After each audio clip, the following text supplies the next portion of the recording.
জামায়াত ইসলাম কোনো রাজনৈতিক দল না বললেন নুরুল হক নূর। তিনি আরো বলার চেষ্টা করেছেন, জামায়াত ইসলামকে হঠকারী ও উগ্রবাদী গোষ্ঠী আখ্যা দিয়ে দলটি প্রকৃত অর্থে কোনো রাজনৈতিক দল নয় বলে মন্তব্য করেছেন প্রবাসী কল্যাণ ও বৈদেশিক কর্মসংস্থান প্রতিমন্ত্রী নুরুল হক নূর। শনিবার রাজধানীতে এক সংবাদ সম্মেলনে তিনি এইসব মন্তব্য করেন। সরকারকে সতর্ক করে প্রতিমন্ত্রী বলেন, জামায়াতকে প্রয়োজনের অতিরিক্ত ছাড় দিলে ভবিষ্যতে রাষ্ট্র পরিচালনা কঠিন হয়ে পড়বে। দলটি সুযোগ পেলে দেশকে ফিলিস্তিন বানিয়ে ছাড়বে বলেও তিনি আশঙ্কা প্রকাশ করেছেন। এছাড়া বিদেশি রাষ্ট্রদূতে জামায়াতের সঙ্গে সাম্প্রতিক তৎপরতা নিয়ে তিনি মন্তব্য করেন, পরবর্তীতে দেশে উগ্রবাদের ধুয়ো তুলে সরকারকে চাপে ফেলতে এই ক্ষেত্র প্রস্তুত করা হচ্ছে।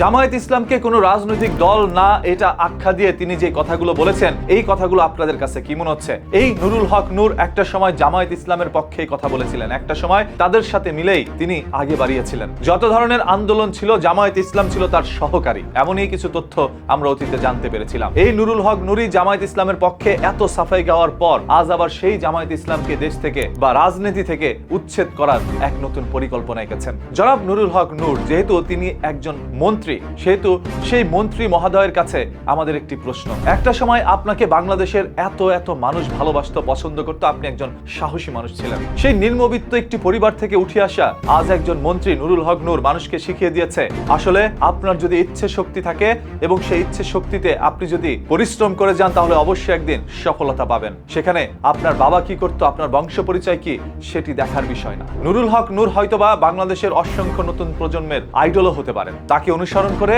নিম্নবিত্ত পরিবার থেকেও এখন মানুষ রাজনীতির দিকে চলে আসছে। হয়তোবা একদিন তারাও এমপি মন্ত্রী হতে পারবে। তবে একই মুখে এখন এক কথা, কিছুক্ষণ পর আরেক কথা। রংধনুর মতো রং বদলানো সেই সকল মানুষগুলোকে মানুষ একটা সময় আর পছন্দ করে না। যেই জনগণ আপনাকে আজ এই জায়গায় নিয়ে আসছে, সেই জনগণ আপনাকে আবারও আগের জায়গায় ফেরত পাঠাতে পারে। তাই এমন কোনো কাজ করবেন না যে আপনার সহকারীরাই একটা সময় আপনার বিরুদ্ধে চলে যায়। বাংলাদেশের নুরুল হক নূর ছিল একজন হিরো, যেই হিরোকেই মানুষ অনুসরণ করত, তার পাশে দাঁড়াতো, আর্থিকভাবে, মানসিকভাবে, শারীরিকভাবে তাকে সাহায্য করেছে। আর সেই সকল মানুষগুলোকে নাকি অবহেলা করছে জনাব নুরুল হক নূর। তার বিরুদ্ধে এই ধরনের অভিযোগ উঠেছে। তবে সেই অভিযোগের সত্যতা কতটুকু সেটা হয়তোবা সাংবাদিক ইলিয়াস হোসেনের একটি ভিডিওর মধ্যে ইতিমধ্যেই প্রকাশিত হয়েছে। এর পরবর্তীতে সাংবাদিক ইলিয়াস হোসেনকেও বলেছে তারা নাকি দেশ থেকে পালিয়ে গিয়ে এখন ইউটিউবার হয়েছে। পিনাকি ভট্টাচার্য সাংবাদিক ইলিয়াস হোসেন নাকি মানুষের মধ্যে বিভ্রান্ত ছড়ায়, মানুষকে উগ্রবাদী করে তোলে। এছাড়াও তারা নাকি চাঁদাবাজিও করে। এই ধরনের কথাগুলো বলেছেন জনাব নুরুল হক